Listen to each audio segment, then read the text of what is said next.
오늘 말씀을 통하여서 우리 한 사람 한 사람을 시온성과 같은 교회로 세워 주시옵소서. 주님을 모신 성전이 되게 하여 주시옵소서. 주님을 모신 성전으로 살게 하여 주시옵소서. 예수님 이름으로 기도드리옵나이다. 아멘. 오늘 말씀은 시편 146편입니다. 시편 146편 1절부터 5절까지 함께 읽겠습니다. 시작. 할렐루야, 내 영혼아 여호와를 찬양하라. 나의 생전에 여호와를 찬양하며 나의 평생에 내 하나님을 찬송하리로다. 귀인들을 의지하지 말며 도울 힘이 없는 인생도 의지하지 말지니 그의 호흡이 끊어지면 흙으로 돌아가서 그날에 그의 생각이 소멸하리로다. 야곱의 하나님을 자기 도움으로 삼으려 여호와 자기 하나님에게 자기의 소망을 두는 자는 복이 있도다. 아멘. 자, 이제 우리가 시편 결론에 도달했습니다. 시편 결론은 146편부터 150편까지가 결론이에요. 그래서 이 146편 결론의 시작이 뭐냐면 할렐루야예요. 146편 1절이 할렐루야죠. 그리고 마지막 절을 보세요. 마지막에 10절의 끝에 뭐가 있어요? 할렐루야. 그래서 146편, 147, 148, 149, 150의 특징이 뭐냐면 시작도 할렐루야, 끝도 할렐루야예요. 이게 시편의 결론입니다. 자, 할렐루야가 뭐예요? 여호와를 찬양하라. 여호와를 찬양하라. 이제 다 끝났다. 말씀으로 너희들을 인도했고 하나님의 은혜로 너희를 인도했고 우리는 이제 어디에 서면 돼요? 시온산에 서면 돼요. 그래서 146편 마무리가 시온아 여호와는 영원히 다스리시고, 예수 그리스도께서 재림하시는 그 시온에 서셔서 그 앞에 우리가 모였을 때 예수님은 우리를 이제 다스리실 것입니다. 그리고 하나님께서 예수 그리스도에게 왕권을 주셔서 천년왕국이 이루어지고 왕으로 통치하실 것입니다. 이것이 이제 쭉 연장되어서 새하늘과 새 땅까지 가는데, 이 146편은 시편 145편까지 1편부터 145편까지 하나님에 대하여, 은혜에 대하여, 하나님의 뜻에 대하여, 하나님의 신실하심과 성실하심과 일하심을 쭉 가르쳐주고, 그래서 하나님을 찬양해라. 하나님이 우리를 어떻게 하실 것이다? 도우실 것이다. 그래서 귀인은 뭐냐면 통치자를 의지하지 말며, 통치자는 권력을 가지고 있는 사람이죠.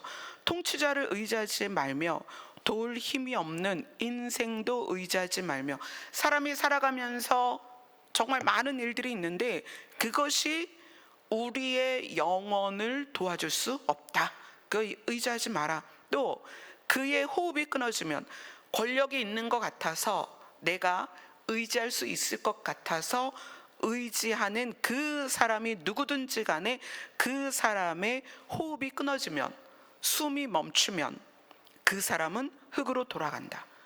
그리고 그의 계획, 우리가 보기에 멋진 계획, 우리가 보기에 의지할 만한 계획, 또 우리가 보기에 그가 세운 퍼펙트한 어떤 계획들이 있을지라도 그가 숨이 끊어지면, 아무리 아름다운 계획을 세웠어도, 아무리 완벽한 계획을 세웠어도 그것이 소멸한다.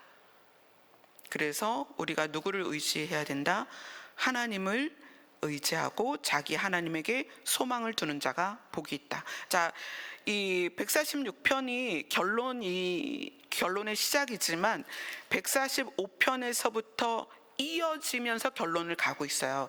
그래서 145편이 뭐냐면 왕이신 나의 하나님. 그래서 여호와께서는 어떤 분이고 어떤 분이고 어떤 분이고 쭉 이야기하고 또 중간에는 여호와의 나라, 주의 나라 이런 것에 대해서 쭉 이야기를 하고 있죠. 그래서 145편에 이어서 결론으로 들어가야 되기 때문에 우리가 뭘 봐야 되냐면 지난 금요일 날 봤던 사무엘상으로 가서 보도록 하겠습니다. 자, 사무엘상 9장으로 갑니다.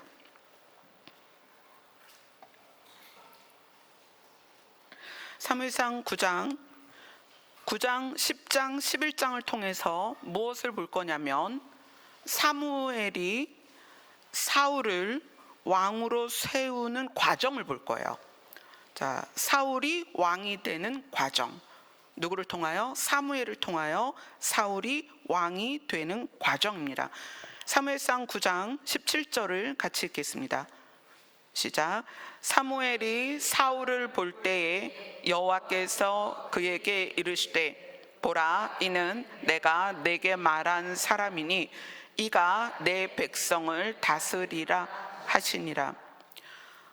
사무엘이 사울을 만나게 됩니다. 하나님께서 사무엘에게 먼저 알려주세요. 이 사람이 내가 이 백성을 다스리도록 세울 사람이다. 봐라. 누구였어요? 사울이었어요. 우리가 지난주에 사울이 왕이 되는 과정과 하나님께서 사울을 버리신 과정을 대략 봤는데 오늘은 왕이 되는 과정을 조금 더 면밀하게 봅니다. 자, 하나님은 사울이 왕이 되도록 하기 위해서 먼저 사무엘에게, 그때까지만 해도 왕이 없었고 사사나 선지자를 통하여 이스라엘 백성을 이끌었기 때문에 하나님은 먼저 사무엘에게 누가 왕이 될 것이다를 알려주셨습니다. 그게 누구였냐면 사울이었죠. 그 다음에 하나님은 10장 1절 사무엘에게 사울의 머리에 기름을 붓게 합니다. 10장 1절 같이 읽습니다. 시작. 이에 사무엘이 기름병을 가져다가 사울의 머리에 붓고 입맞추며 이르되 여호와께서 내게 기름을 부으사 그의 기업의 지도자로 삼지 아니하셨느냐. 하나님께서 사울에게 기름을 부으라고 말씀을 하십니다. 그래서 사무엘이 기름병을 가져다가 사울의 머리에 기름을 붓고 입맞추고 하나님께서 너에게 기름을 부으셔서 하나님의 기업, 그러니까 하나님의 백성의 지도자로 삼으셨다라고 말씀하십니다. 이것이 지금 좀 매치되는 그림이 있죠. 사무엘이 또 누구에게 기름을 부어요? 다윗에게 기름 붓죠. 이게 조금 같이 이렇게 한번 상상을 해보세요. 사울에게 기름을 붓습니다. 자, 기름을 붓고 나서 어떤 일이 있었냐면 10장 6절을 같이 읽겠습니다. 시작. 내게는 여호와의 영이 크게 임하리니 너도 그들과 함께 예언을 하고 변하여 새 사람이 되리라. 자, 이제 사무엘이 얘기해 주는 거예요. 사울에게 기름을 부었습니다. 그리고 예언을 해요. 네가 가다가 하나님의 사람 세 사람을 만날 것이고 선지자의 무리를 만날 것인데 그들에게 이런 일이 있을 거야. 그리고 예언을 합니다. 그리고 그들을 만나게 되면 너는 여호와의 영이 크게 임하고 너도 그들과 함께 선지자의 무리와 함께 예언을 하고 변하여 새 사람이 될 거다. 이렇게 이야기를 해줍니다. 그리고 나서 9절 같이 읽습니다. 시작. 그가 사무엘에게서 떠나려고 몸을 돌이킬 때에 하나님이 새 마음을 주셨고 그날 그 징조도 다 응하니라. 그날 그 징조가 다 응했다는 것은 하나님의 사람 세 사람을 만날 것이다 했을 때 그 베델로 올라가는 하나님의 사람 세 사람을 만났고 그 다음에 선지자의 무리를 만나요. 그래서 사울에게 무슨 역사가 나타나냐면 10절입니다. 시작. 그들이 산에 이를 때에 선지자의 무리가 그를 영접하고 하나님의 영이 사울에게 크게 임함으로 그가 그들 중에 예언을 하니. 네. 자, 사울이라는 사람에게 사무엘을 통하여 기름을 부었습니다. 기름병에 기름을 부었어요. 그리고 여호와의 영이 너에게 임해서 너가 새 사람이 될 거야 했는데, 정말로 하나님이 새 마음을 주셨고 하나님의 영이 사울에게 크게 임해서 그가 그들 중에서 선지자의 무리 중에서 예언까지 합니다. 놀라운 변화죠. 여러분, 이런 드라마틱한 변화를 원하지 않으세요? 사실 그래서 임파테이션 받는 거잖아요. 그래서 능력자들에게 안수 받으려고 하고 기도 받으려고 하는 것이 이런 느낌이에요. 뭐 기름 부음 집회다 그러면 왜 몰려가요? 나도 기름 부음을 받고 싶다. 하나님의 영이 임했으면 좋겠다. 새 사람이 되었으면 좋겠다. 새 마음을 가졌으면 좋겠다. 이런 거죠. 그러니까 사울에게 그러한 일이 실제로 일어났습니다. 그래서 하나님은 사울에게 기름을 부으셨고 그 다음에 하나님의 영이 임하셨고, 그래서 그들 가운데에서 새 사람과 새 마음이라는 아주 독특한 표현을 써서 사울에게 변화가 일어났다는 것을 보여주십니다. 그리고 심지어 예언을 말하더라. 누구 사이에서? 선지자들 사이에서. 이런 놀라운 경험을 합니다. 자, 그리고 나서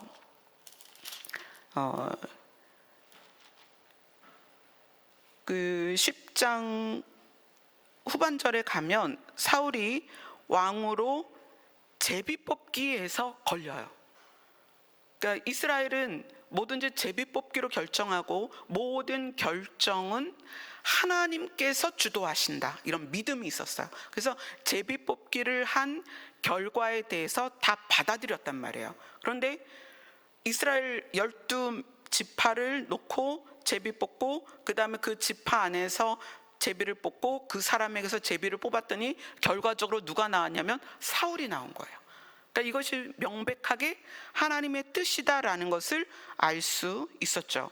그 다음에 이제 사무엘상 11장을 가면 11장 11절입니다. 같이 읽습니다. 시작. 이튿날 사울이 백성을 3대로 나누고 새벽에 적진 한가운데로 들어가서 날이 암몬 사람들을 치매 남은 자가 다 흩어져 둘도 함께한 자가 없었더라. 자, 사울이 왕이 되는 과정은요, 그냥 단순히 왕이 된 게 아니에요. 하나님께서 선지자를 통해서 지명했고요, 기름을 부었습니다.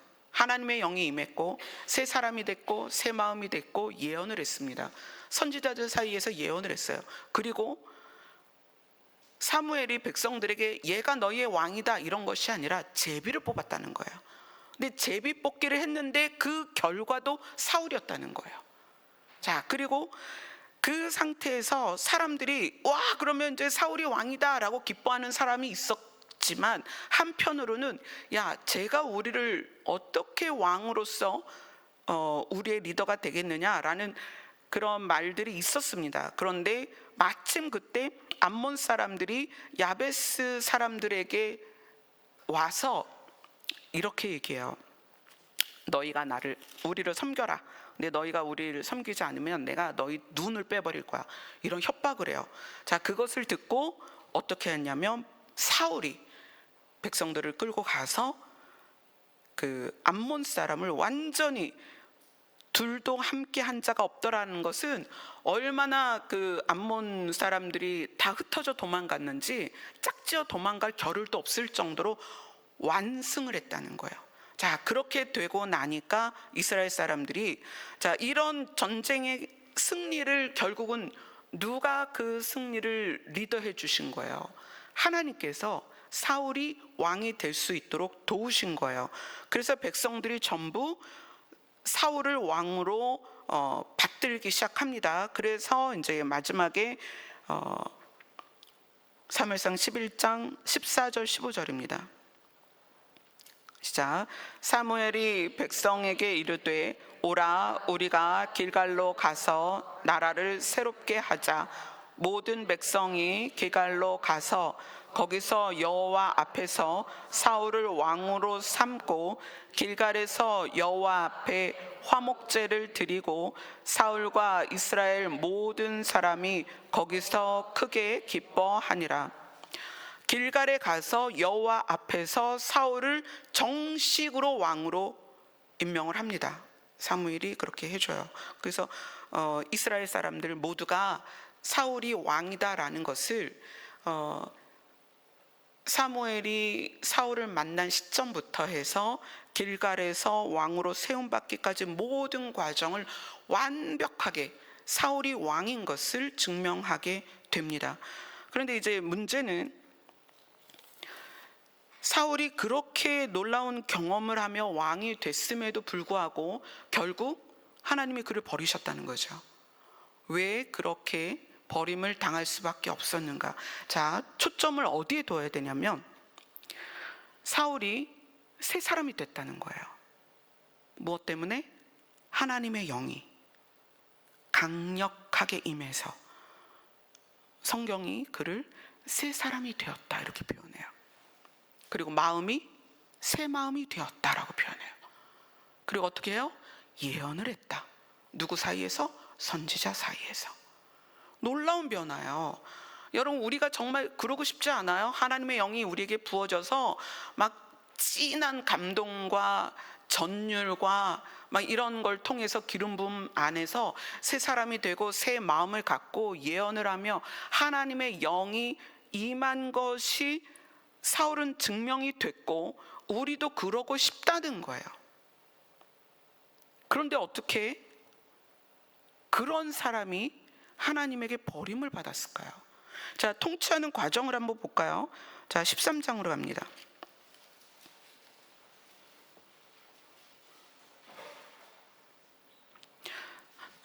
사무엘상 13장 9절부터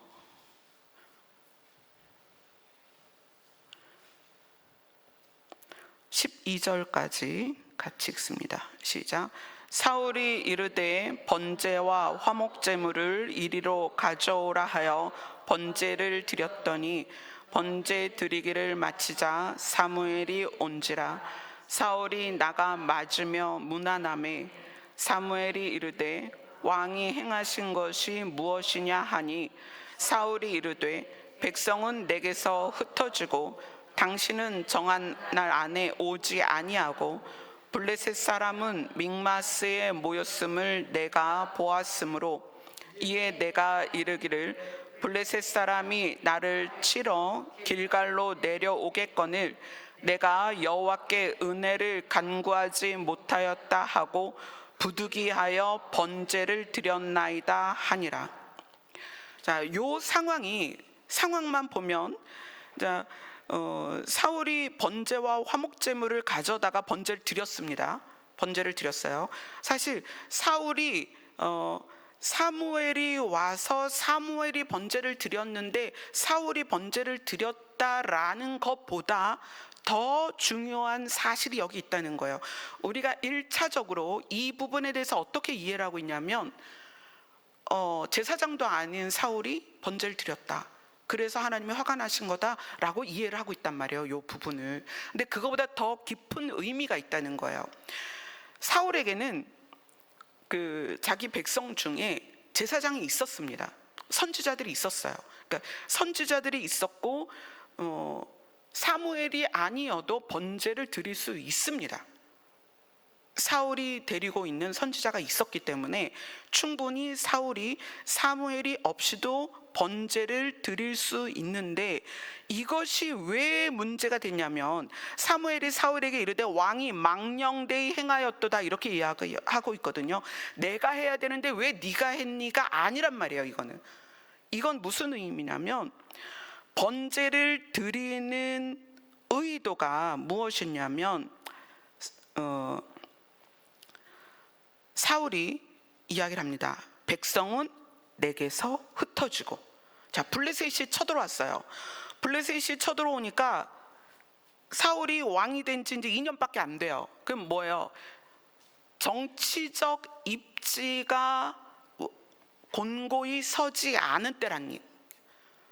자기의 왕의 위치가 견고하지 않아요.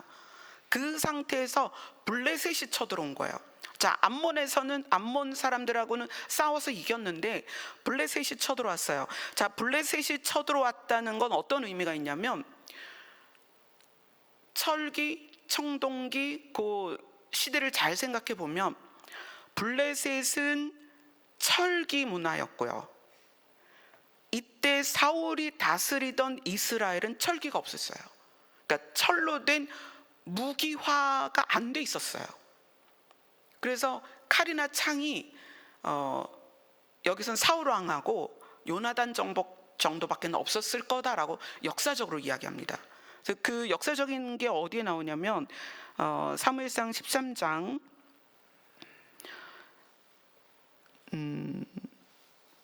19절부터 22절까지 한번 읽어볼게요. 19절부터 22절 시작.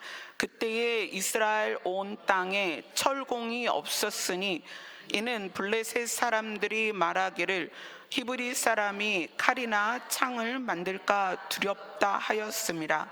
온 이스라엘 사람들이 각기 보습이나 삽이나 도끼나 괭이를 벼리려면 블레셋 사람에게로 내려갔었는데 곧 그들이 괭이나 삽이나 쇠스랑이나 도끼나 쇠채찍이 묻을 때에 그리하였으므로 싸우는 날에 사울과 요나단과 함께한 백성의 손에는 칼이나 창이 없고 오직 사울과 그의 아들 요나단에게만 있었더라.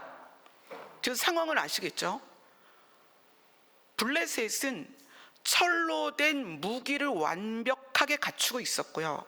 이스라엘 백성은 그저 철이 어디에만 쓰였냐면 농기구에만 쓰였다는 거예요. 그러면 삽이랑 꽃갱이로 어떻게 창과 칼을 막아서겠냐는 거예요. 그런 가운데 사울과 요나단은 그나마 왕자였으니까 무기가 쥐어졌는데 백성은 없었단 말이에요. 그런 상황에서 블레셋이 싸우자고 덤비니까 사울이 너무 두려운 거예요. 그래서 이 두려움이 암몬과 싸웠을 때 승리로 이끄신 하나님을 초청하는 거예요. 와서 좀 도와줘라. 하나님. 그러니까 이거는 어떤 식의 개념이냐면 우상을 만들어 놓고 우상에게 비는 거예요. 우리가 지금 블레셋이 쳐들어왔는데 하나님 지난번에 암몬과 싸웠을 때 이겼었던 것처럼 블레셋과 싸워서 이기게 해주세요. 이것이 여러분 우리가 가지고 있는 신앙과 우상을 섬기는 것에 아주 미묘한 차이를 오늘 사울을 통해서 배우게 될 것입니다. 자, 사울은 사무엘에게 이렇게 얘기해요.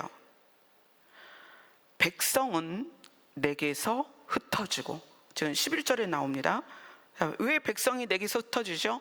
왕은 있지만 저 왕이 우리를 지켜줄 것 같진 않고 두려우니까 백성들이 흩어져요. 당신은 정한 날에 오지 않고, 당신이 선지자니까 선지자라도 내 앞에 있으면 괜찮을 것 같은데 당신은 7일 안에 온다고 했는데 안 나타나고, 그러니까 두려운 거예요. 블레셋 사람은 믹마스에 모였음을 내가 보았다. 두려운 거예요. 하나님을 향한 번제와 화목제물을 드리는 것은, 화목제물이 뭐예요? 상대가 나와 함께 화목을 요청하는 그런 제사 의식이란 말이에요. 근데 사울에게는 하나님을 향한 신뢰가 있는 게 아니라 두려움이 훨씬 더 컸다는 거예요. 그래서 이 번제를 통해서 하나님이 암몬과 싸웠을 때 승리를 이끌어내신 것처럼 블레셋과의 싸움에서도 하나님이 승리를 이끌어 주시기를 원하는, 이것이 마치 우상 숭배 같은 마음이었다는 거예요. 이거는 요 한 가지 사건만 봐서는 아직은 모르겠어요. 그래도 요 사건만 보면, 아니 그래도 하나님께 제단을 쌓고 그리고 제물을 드리고 화목제물을 드리고 번제를 드리면 되는 거 아니야? 자, 1차적인 사건은 그렇습니다. 자, 그 다음에 14장으로 갑니다.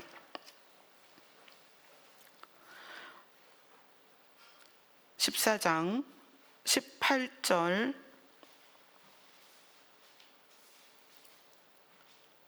14장 18절 같이 읽습니다. 시작.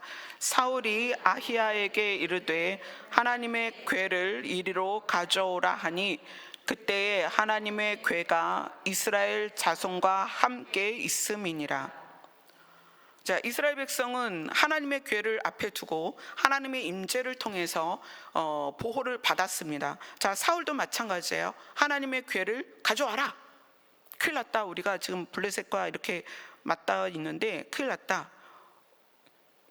우리가 이제 완전한 무장을 그 철로 된 무기로 무장한 블레셋을 바라보는 이스라엘의 심리 상태가 어떠했는지를 왕인 사울 자신이 너무나 잘 알고 있었습니다. 그래서 큰일 났다. 우리 하나님의 궤를 가져와라. 그리고 선지자를 불러서 제사장과 함께 이 하나님의 궤를 가지고 우리가 좀 앞장서서 나가서 좀 이겨보자, 그렇게 생각을 했던 거예요. 그리고 나서 19절 20절을 같이 읽습니다. 시작. 사울이 제사장에게 말할 때에 블레셋 사람들의 진영에 소동이 점점 더한지라. 사울이 제사장에 이르되 내 손을 거두라 하고 사울과 그와 함께한 모든 백성이 모여 전장에 가서 본즉 블레셋 사람이 각각 칼로 자기의 동무들을 침으로 크게 혼란하였더라. 사실 이 상황은 요나단이 자기 신복하고 가서 지금 블레셋 그 전장 중앙에 들어가서 그들을 지금 혼란시키고 있어요. 근데 사울은 처음에는 그 상황을 모르고 야, 큰일 났다. 하나님의 궤라도 갖고 와라. 그리고 제사장한테 손을 얹어라 이랬어요. 그런데 그러고 나서 가만 보니 블레셋 진영이 난리가 난 거예요. 지네끼리 싸우고 난리예요. 그러니까 뭐라고 말하냐면 제사장에게 네 손을 거둬라 이래요. 네 손을 거둬라. 자, 이거는 지금 사울이 하나님의 궤를 왜 쓰고자 하는지가 나오는 거예요. 전쟁을 이기고자 하나님의 궤를 쓰는 거예요. 근데 지금 그 블레셋 진영이 난리가 났어요. 요나단이 자기 신복과 가서 지금 난리를 치고 있는 거예요. 그걸 보니까 제사장 너 손 좀 떼. 지금 이거 이 하나님의 궤를 가지고 하지 않아도 될 것 같아. 이런 심리를 지금 보여주고 있습니다. 그리고 사무엘상 14장 24절로 갑니다. 같이 읽습니다. 시작. 이날에 이스라엘 백성들이 피곤하였으니 이는 사울이 백성에게 맹세시켜 경계하여 이르기를 저녁 곧 내가 내 원수에게 보복하는 때까지 아무 음식물이든지 먹는 사람은 저주를 받을지어다 하였음이라. 그러므로 모든 백성이 음식물을 맛보지 못하고. 이건 무슨 얘기냐면 이스라엘이 블레셋과 싸우는 동안에 금식을 명령한 거예요. 자, 보세요. 처음에 번제를 드렸죠. 언약궤, 하나님의 궤. 여기에서는 이제 사실 요거는 언약궤는 아니고 제사장의 에봇이 들어있는 상자라고 말하는 곳도 있어요. 그래서 하나님의 능력, 하나님의 임재, 그거를 상징한다 이렇게 얘기를 하는데, 어쨌거나 이제 하나님의 궤를 가져오게 하고 또 그 다음에 이스라엘 백성을 금식하게 합니다. 자, 보세요. 이 외면적으로 드러나는 건 되게 믿음이 있는 행동들 같잖아요. 번제를 드리고 하나님의 궤를 동원하고 이스라엘 백성을 전부 금식을 시켰단 말이에요. 그리고 14장 35절입니다.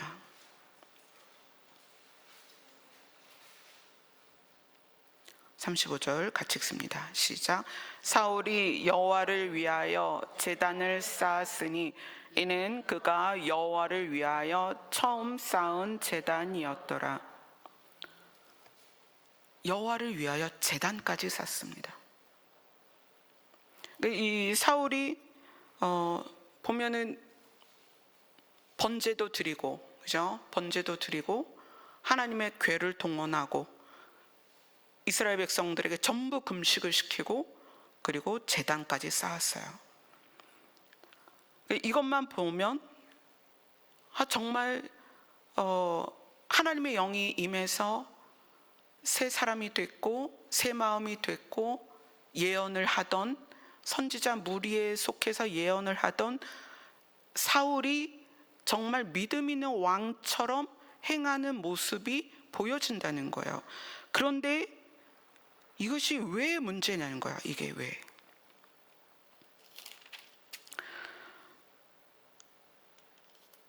자, 15절로 갑니다. 15장으로 갑니다.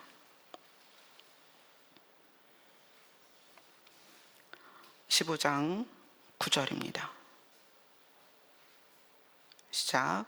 사울과 백성이 아각과 그의 양과 소의 가장 좋은 것 또는 기름진 것과 어린 양과 모든 좋은 것을 남기고 진멸하기를 즐겨 아니하고 가치 없고 하찮은 것은 진멸하니라. 하나님의 영이 임했어요. 새 사람이 되었고 새 마음을 가졌습니다. 예언을 해요.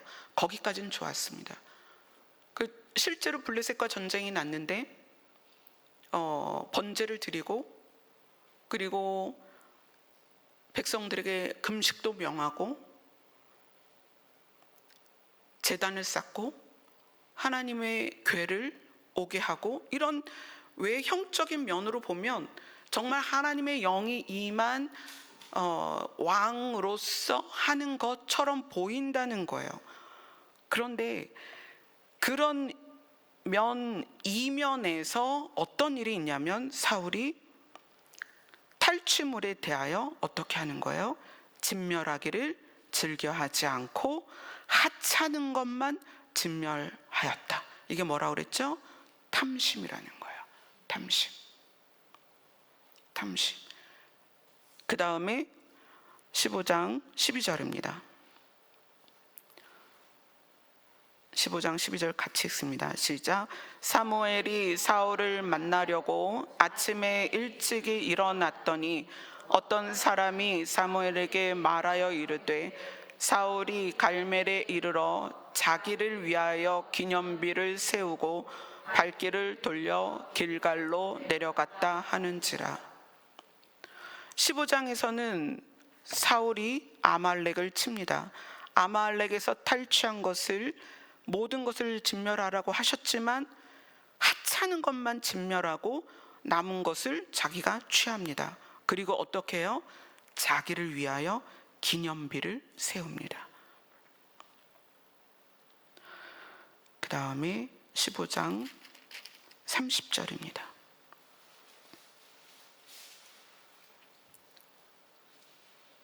30절 같이 읽습니다. 시작. 사울이 이르되 내가 범죄하였을지라도 이제 청하옵나니 내 백성의 장로들 앞과 이스라엘 앞에서 나를 높이사 나와 함께 돌아가서 내가 당신의 하나님 여호와께 경배하게 하소서 하더라. 이 말이 언제 있었던 거냐면 하나님께서 사무엘에게 임하셔서 내가 사울을 왕으로 세운 것을 슬퍼한다. 그가 나를 따르지 않는다. 이렇게 말씀하셨단 말이에요. 그것은 그 사울이 번제를 하고 하나님의 궤를 이끌어내고 그리고 또 뭐랬어요? 금식을 명령하고 하나님을 위한 제단을 쌓았지만 그것은 표면적인 거고 내면은 뭐냐면 전쟁을 이겨서 내 왕권을 견고히 하리라라는 속내가 있었다는 거예요. 하나님은 그 마음을 아셨다는 거예요. 그 마음을 보신 거예요. 그래서 하나님께서는 사울을 향해서 사울을 왕으로 세운 것을 내가 슬퍼한다라고 사무엘에게 말씀을 하십니다. 그래서 사무엘이 사울에게 이제 여러 가지 이제 경고를 해요. 쭉 경고를 해요. 그랬는데 그 경고를 듣고 사울이 뭐라고 말하냐면 내가 범죄하였을지라도 누구에게? 하나님께 내가 범죄하였을지라도 이제 청하오니 내 백성의 장로들과 이스라엘 앞에서 나를 좀 체면을 세워달라. 나를 좀 높여달라. 내 왕에서 내려오고 싶지 않다. 처음에는 그렇게 보따리에 숨어서 자기를 지적하여 제비뽑기해서 왕이 된 그 현장에서 너무 창피하고 두려워서 보따리 밑에 숨어있던 바울이었는데, 그게 사실 그의 겸손한 모습인 줄 알았어요. 그런데 막상 왕이 되니까 왕권을 강화하는 것밖에는 중요한 게 없는 거예요, 사울에게. 그래서 사무엘에게 여러 가지 지적을, 하나님께서 너를 버리셨다라는 지적을 받았음에도 불구하고 사울이 말하는 거예요. 내가 하나님께 범죄했을지라도 부탁합니다. 내 백성 장로들 앞에서, 또 이스라엘 앞에서 내 체면을 좀 세워주시고, 나를 세워서, 어떻게? 나를 높여서 내가 당신의 하나님 여호와께 경배하게 하소서. 하나님이 사울의 하나님이 아니었던 거예요. 누구의 하나님이에요? 사무엘의 하나님이었던 거예요. 근데 사울은 그 사무엘의 하나님을 사용하고 싶은 거야. 어떻게? 내 왕권을 위해서. 내가 높아져 있는 이 상태에서 내려오기 싫다는 거예요. 근데 그것에 대한, 왕권에 대한 집착이 어디서 나오냐면 18장으로 갑니다.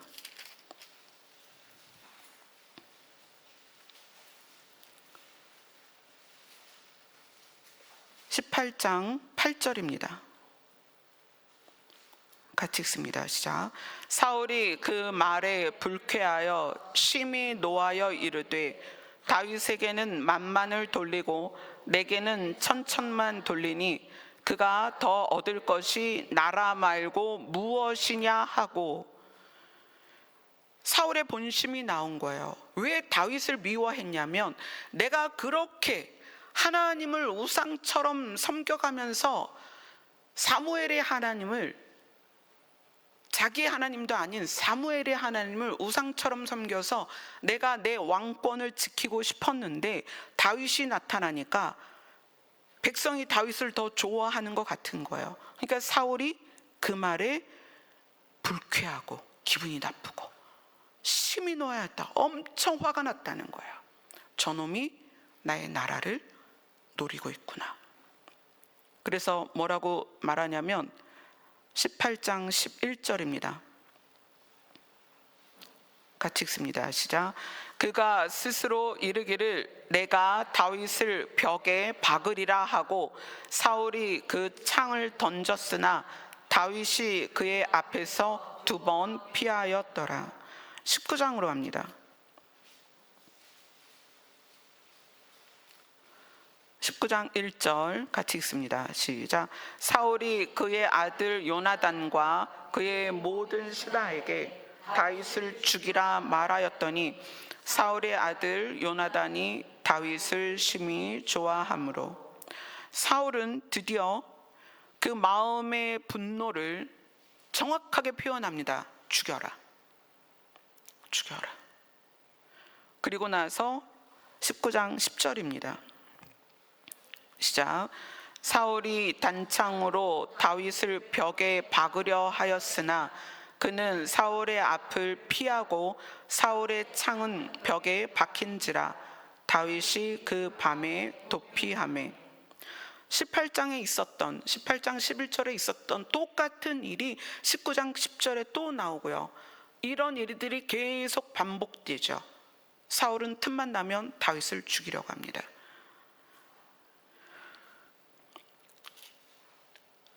사울도 그렇고 다윗도 그렇고 동일한 면이 있어요. 다윗이 사무엘상 16장으로 갑니다. 사무엘상 16장 13절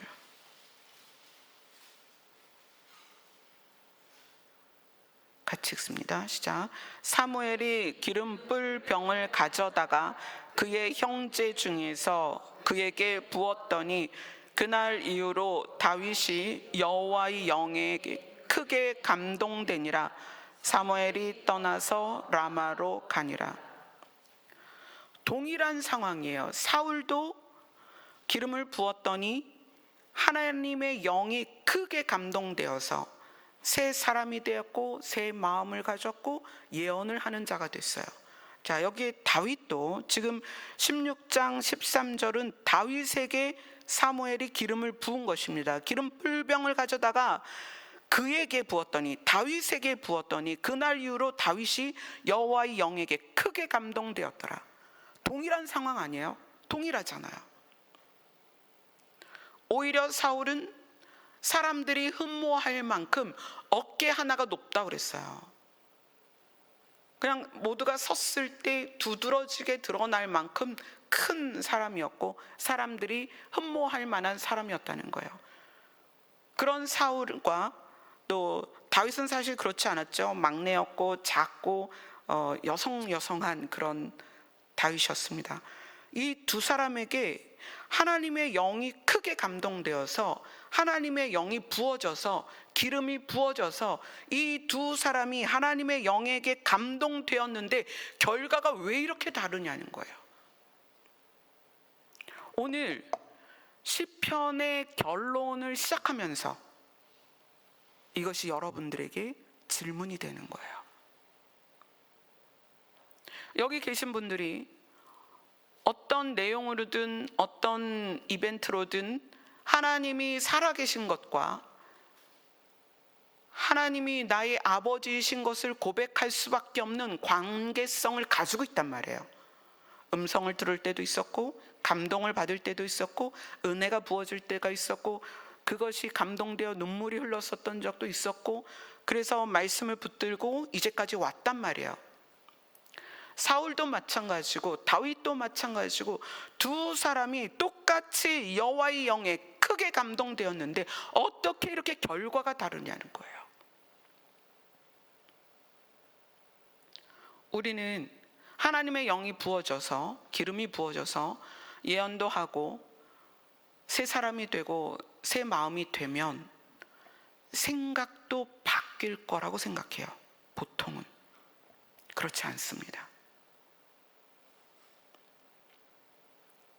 하나님의 영은 우리에게 임하셔서 기름을 부으시고 하나님의 말씀을 생각나게 하시고 감동을 주실 수 있어요. 그렇게 주십니다. 그러나 생각은 내가 하는 거예요. 하나님의 영이 나 안에 부어져서 감동되는 것과 내가 생각을 해서 행동으로 가는 건 굉장히 다릅니다. 이것을 우리가 구분을 못하고 있다는 거예요. 다윗은 하나님의 영이 부어지고 나서 그래서 실제로 사무엘이 그러죠. 너를 하나님이 이스라엘의 왕으로 삼으실 거다. 근데 사울이 계속 죽이려고 해요. 그때 다윗이 어떻게 선택하죠? 하나님의 기름 부은 받은 자를 내가 어떻게 건드릴 수 있겠습니까? 누구에게 맡기는 거예요? 하나님께 맡기는 거예요. 자, 이거는 기름 부음을 받았기 때문에 그렇게 생각하는 게 아닙니다. 선과 악이 우리 앞에 있으니 무엇을 선택해라? 선을 선택해라. 누가 하는 거예요? 내가 하는 거예요. 무엇으로 하는 거예요? 생각으로 하는 거예요. 그러니까 우리가 저는 정말 지금 56년 모태신앙으로서 자라오면서 초등학교 때부터 어른들 따라서 철야기도, 부흥회, 산기도, 기도원 정말 안 다녀본 데가 없어요. 그래서 실제로 바람 같은 성령이 임하기도 하고 거듭나는 체험도 하고 또 영적인 어떤 대상들하고 싸우기도 하고 지금도 뭐 그런 일들이 늘 있죠. 누구를 딱 봤을 때 그 사람이 예전에 어떤 직업을 가졌었다라는 것이 환상으로 보이기도 하고 앞으로 무슨 일이 있을 것에 대한 그러니까 뭐 이제 승희자매 같은 경우가 이제 며칠 전에 얘기를 났잖아요. 기도를 받으러 왔는데 수술을 해야 된다는 것을 알려주셨어요. 그런데 수술을 하라고는 할 수가 없는 거예요. 왜냐하면 이것이 우리는 모두가 자연분만 하기를 원하잖아요. 그죠? 자연분만을 하기를 원하는데 수술해야 돼 이렇게는 할 수는 없죠. 그래서 제가 뭐라고 이야기를 해줬냐면 자연분만하는 것이 가장 좋은 거야. 가장 좋은 거고 우리가 그것을 원해야 되는 게 맞아. 그래서 시작은 자연분만으로 시작을 해. 그러나 병원에서 안 되겠습니다, 수술해야 되겠습니다 할 때는 수술을 해도 되는 거야. 걱정하지 마. 그거를 내가 자연분만 해야 되는데 수술하라고 하면 어떻게 이거 수술해야 돼 말아야 돼 하나님이 기뻐하실까 안 하실까 막 이렇게 고민을 할 것 같더라고요. 그래서 괜찮아, 걱정하지 마. 기도 받으러 왔을 때 그랬어요. 병원에서 수술하자고 했을 때 수술해도 괜찮으니까 그것에 대해서 걱정하지 말고 부담 갖지 마. 괜찮을 거야. 그것이 그 아이나 승희자매에게 더 좋은 거기 때문에 그렇게 되는 거야. 과정에 대해서 걱정하지 말고 그렇게 병원에서 유도하는 거에 대해서 걱정하지 마. 이제 그렇게 이야기를 했습니다. 뭐 예를 들어서 또 어떤 분들에게 정말 생뚱맞게 집사님은 이 일을 해야 돼요. 집사님은 이 일을 해야 돼요. 자매는 이 일을 했으면 좋겠어. 그런데 몇 년 후에 다 지금 그 직업을 하고 있어요. 그걸 내가 해야 돼 그게 아니라 돌고 돌아서 결론적으로는 그 직업을 통해서 자기의 일을 하고 있어요. 만족하며. 그런 것들은 그냥 이렇게 그냥 알려주시는 거예요. 그런데 그것과 그렇게 알려주시거나 은사를 통해서 보거나 은사를 통해서 여러분보다 미리 경험하는 일들이 많거든요. 사실 제 안에 그 비밀들이 되게 많아요. 어떤 일이 있을 것이고 어떻게 될 것이고 그런 것들이 되게 많아요. 근데 그건 뭐 하나님께서 이루실 거니까 굳이 여러분들에게 말을 하지 않는 거예요. 근데 그것과 제가 생각을 가지고 어떤 것을 선택하는 건 다르다는 거예요. 그러면 하나님께서 영으로 예언하게 하시고 은사를 베풀게 하시는 것은 하나님이 하시는 거고 어떤 상황에서 선택하는 건 내가 하는 거잖아요. 그러면 결과적으로 심판과 상급은 내가 결정한 것에 의하여 이루어진다는 거예요. 이걸 잘 분별하셔야 돼요. 지금 이 시편의 결론을 시작하면서 이 말씀을 우리에게 왜 주실까요? 우리가 영이신 하나님, 신이신 하나님을 믿기 때문에 신이신 하나님을 믿는 과정에서 영적인 일들 또는 신령한 일들, 신비한 일들이 있을 수밖에 없어요. 정말 있을 수밖에 없어요. 제가 미래에 대한 비밀들을 알고 이제 몇몇 사람들에게 나누고 그리고 나서 그 일들이 이루어질 때 그게 검증이 돼요.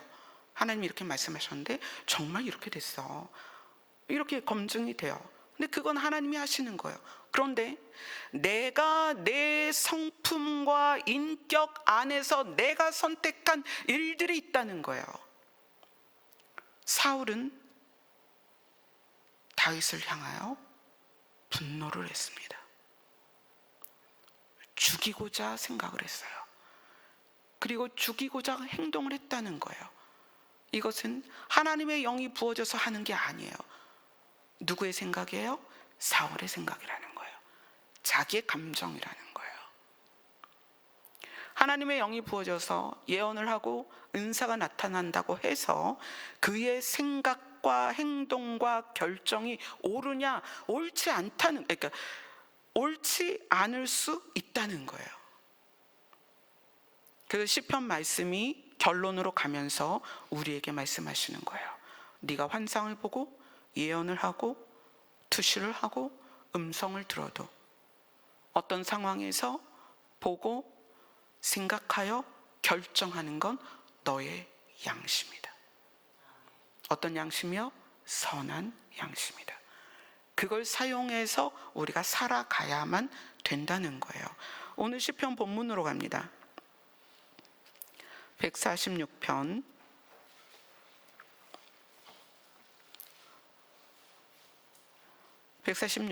3절 4절을 같이 읽겠습니다. 시작.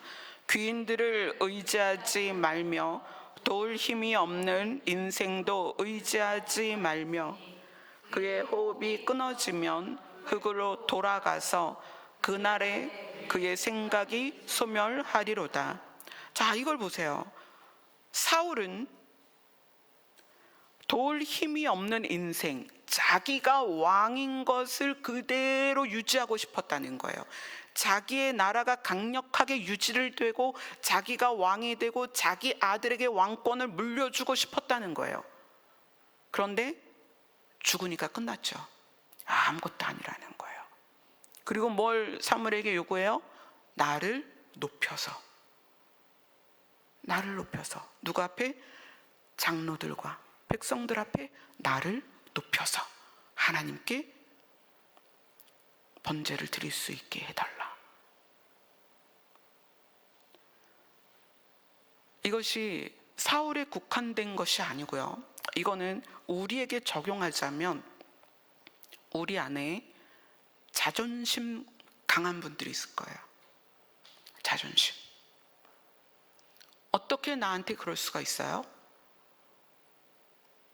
어떻게 나를 그렇게 대할 수 있어요? 이 자존심이 끊임없이 하나님을 향해서 뭘 요구하냐면 나를 높여주세요.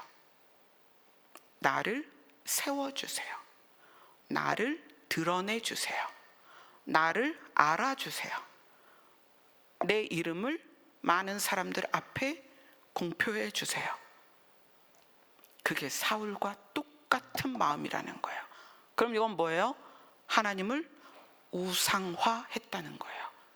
하나님 하는데 하나님이 신이신 하나님이 아니라 우상으로서의 하나님이라는 거예요. 그래서 우상 숭배는 탐심이다. 결국 나를 위해서. 그래서 146편이 시편의 결론을 시작하면서 이 중요한 부분을 다루고 있는 거예요. 사울이나 다윗이나 하나님의 영이 크게 임해서 새 사람과 새 마음이 되고 예언을 하고 선지자들 사이에서, 그렇지만 그 생각이 어디를 향해 가고 있느냐가 결과가 된다는 거예요. 하나님은 사울을 버리고 다윗을 택하셨습니다. 그래서 우리는 이 146편을 통해서 내가 지금 현재 어디에 있는가를 봐야 합니다. 5절, 시편 146편 5절을 같이 읽습니다. 시작. 야곱의 하나님을 자기의 도움으로 삼으며 여호와 자기 하나님에게 자기의 소망을 두는 자는 복이 있도다. 자, 그러면 아니 사울도 하나님에게 소망을 두고 이기려고 간절히 구했잖아요. 사울의 소원은 이기는 거에 있었다는 거예요. 여러분, 이게 무슨 뜻이냐면 사울의 소원은 이기기 위해서 번제도 하고 하나님의 궤를 동원하고 백성들에게 금식을 시키고 제단을 쌓았다는 거예요. 그런데 하나님에게 자기의 소망을 두는 자는 어떻게 하냐면 지든 이기든 그것을 하나님께 의탁한다는 거예요. 그래서 다윗이 어떻게 했어요? 도망 다녔잖아요. 이 도망 다닌다는 것은 자기의 생명을 하나님께 의탁하고 모든 과정에서 사울이 자기를 쫓고 자기를 죽이려 하는 것조차도 하나님의 뜻에 두었다는 거예요. 이게 쉽지 않죠. 우리가 때로는 아플 수도 있고요, 건강할 수 있고요, 돈이 있을 수도 있고 없을 수도 있어요. 때로는 오해를 당할 수도 있고 또 때로는 비난을 받을 수도 있고 또 때로는 우리가 하던 일이 전혀 안 될 수도 있고 잘 될 수도 있어요. 저는 이 교회와 빌리지 처음에 하나님께서 명령하셨을 때 뭐까지 가고 있냐면, 하나님 만약에 두렵잖아요. 제가 이런 일을 해본 적도 없고 하고자 계획을 해본 적도 없고 알지도 못하는 영역을 시작을 했기 때문에 일이 잘못되면 하나님 저 감옥 갈 수도 있어요. 왜냐하면 물질이 걸려있는 문제들이니까 하나님 이 일이 잘못되면 감옥 갈 수밖에 없어요. 그러나 하나님이 명령하시니까 만약에 일이 잘못되면 제가 책임질게요. 제가 감옥을 갈게요. 그렇게 하고 시작을 했습니다. 물론 감옥 가는 일이 없어야 되겠지만 사람의 일이라는 게 모르잖아요. 저는 시작을 그렇게 했습니다. 잘못되면 제가 이런 일에 너무 아는 게 없으니까 그래서 더 하나님께 맡기는 거예요. 여러분 으쌰으쌰 이렇게 합시다 저렇게 합시다가 아니라 모든 상황에서 잠잠히 주를 바라며 기다리는 거예요. 그래도 만약에 제가 책임을 져야 된다면 그때는 두 딸아이 손잡고 나가겠습니다. 하나님, 그걸로도 안 된다면 감옥 가서라도 제가 책임을 지겠습니다. 그것까지 요구하신다면 그렇게 하겠습니다. 자기 하나님에게 자기 소망을 둔다는 것은 하나님을 100% 신뢰한다는 거예요. 그 여정에 어떤 과정이 있어도 그 과정을 받아들이겠다는 거예요. 하나님께서 저에게 폭풍처럼 말씀하셨습니다. 저항하지 마라. 그래서 그때부터 저항이라는 단어가 제 안에 삶을 완전히 바꿨어요. 네, 토달지 않겠습니다. 왜 그렇게 해야 돼요? 왜 제가 해야 돼요? 왜 저만 그걸 감당해야 돼요? 왜 제가 책임져야 돼요? 왜 제가 그런 소리를 들어야 돼요? 왜 제가 그런 억울한 일을 들어야 돼요? 그게 아니라 돌이 날라오면 그냥 그 자리에 서 있는 거예요. 욕이 날라오면 그냥 그 자리에 서 있는 거예요. 침을 뱉으면 그 자리에 서 있는 거예요. 누가 그렇게 가셨어요? 예수님이 그렇게 가셨어요. 누구에게 소망을 두셨기 때문에? 아버지 하나님께 소망을 두었기 때문에. 그러면서 다윗이 이 시편 저자가 소개를 합니다. 하나님께 소망을 두어도 되는 이유가 있어. 네가 이 세상을 살다 보면 어려운 일, 힘든 일, 억울한 일 많이 있을 거야. 그러나 그래도 네가 낙심하지 말고 하나님께 소망을 두어도 되는 이유가 있어. 그리고 6절부터 9절까지 하나님을 소개합니다. 6절부터 9절까지 같이 읽습니다. 시작. 여호와는 천지와 바다와 그 중에 만물을 지으시며 영원히 진실함을 지키시며 억눌린 자들을 위해 정의로 심판하시며 줄인 자들에게 먹을 것을 주시는 이시로다. 여호와께서는 갇힌 자들에게 자유를 주시는도다. 여호와께서 맹인들의 눈을 여시며 여호와께서 비굴한 자들을 일으키시며 여호와께서 의인들을 사랑하시며 여호와께서 나그네들을 보호하시며 고아와 과부를 붙드시고 악인들의 길은 굽게 하시는도다. 비굴한 자들이 굴복당한 자들입니다. 굴복당한 자들을 일으키시며 악인들의 길을 굽게 하시는도다. 이거는 악인들의 길을 뒤엎으시는도다. 이 하나님에 대한 것을 믿어져서, 그래서 하나님에게 소망을 두면 우리가 인생을 살아가는 동안에 그 어떤 일이 있어도 분노가 일어나지 않는다는 거예요. 아, 오늘 이게 잘못됐네? 그럴 수 있지. 때로는 어떤 잘못이 어떤 문제를 해결하는 경우도 있고요. 어떤 사건이 어떤 문제를 해결하는 경우도 있어요. 그래서 우리는 지금 눈에 보이는 불행이나 어려움이 꼭 불행과 어려움으로 결론 난다고 여러분이 생각하지 않았으면 좋겠습니다. 그렇잖아요. 제가 이렇게 살아온 길을 보면 요즘 지지난주 뭐 이렇게 해서 완전히 이제 제가 기운이 다 빠져갖고 막 이러고 있었을 때가 있었어요. 근데 인생을 생각해 보면 정말 쉬운 날들이 너무 없었던 거예요. 너무 힘들었고 아프고 두렵고 서럽고 외롭고 뭐 여전히 외로운 날들이죠. 지금도 마찬가지입니다. 그런데 그것이 나쁜 거냐? 고통이 나쁜 거냐? 저는 여러분에게 이렇게 말씀드리고 싶어요. 고통의 터널이 크면 클수록 부어지는 은혜가 크다.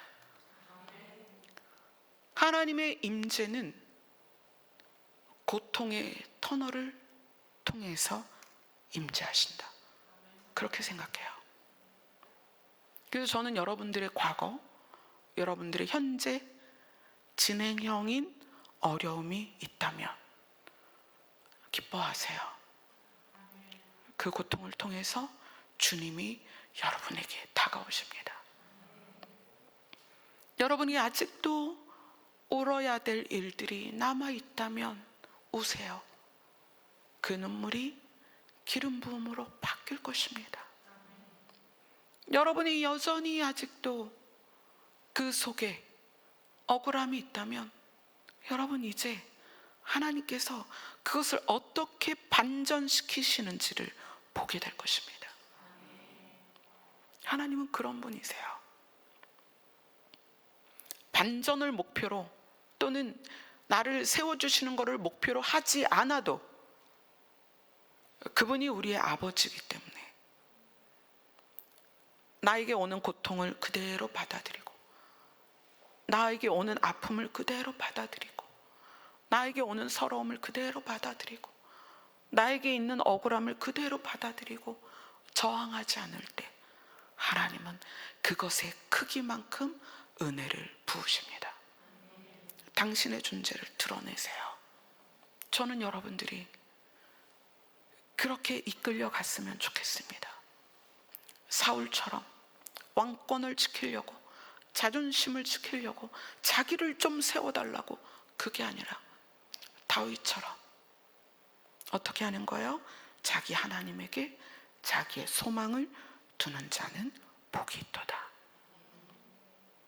하나님은 우리 한 사람 한 사람에 대하여 다 아십니다. 다 아세요. 세상의 기준으로는 A를 100원 줬으면 B도 100원을 줘야 돼. 이게 공평이라고 생각해요. 여러분도 그럴 수 있어요. 그렇죠? 그러나 하나님은 필요를 따라 역사하십니다. 그 사람에게 가장 좋은 걸 주십니다. 근데 그것이 세상의 눈으로는 비교가 되는 거예요. 아니 저 사람은 공부를 잘해, 아니 저 사람은 건강해, 아니 저 사람은 돈이 많아, 아니 저 사람은 좋은 대학 갔어, 아니 저 사람은 아들이 공부를 잘해서 의사래. 우리는 이렇게 세상적인 관점으로 비교하지만 하나님의 은혜는 각 사람에게 가장 중요한 것을 주신다는 거예요. 하나님의 은혜는 각 사람에게 가장 필요한 걸 도우신다는 거예요. 그런데 그것이 때로는 고통의 모습으로 올 수도 있고요. 때로는 그것이 실패라는 모습으로 올 수도 있다는 거예요. 그래서 우리가 어느 자리에 있든지 어떤 모습이든지 그 자리와 그 모습에서 여호와께 소망을 두세요. 하나님은 신실하셔서 우리의 이름 하나도 잃어버리지 아니하시고 오늘 말씀 10절처럼 여호와는 영원히 다스리시고 시온 성과 같은 교회가 된 여러분 한 사람 한 사람을 하나님은 영원히 다스리시고 하나님이 통치하실 것입니다. 아멘. 우리 찬양합시다. 찬송가 210장입니다.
세상 것은 아침 안개같이 다 사라집니다.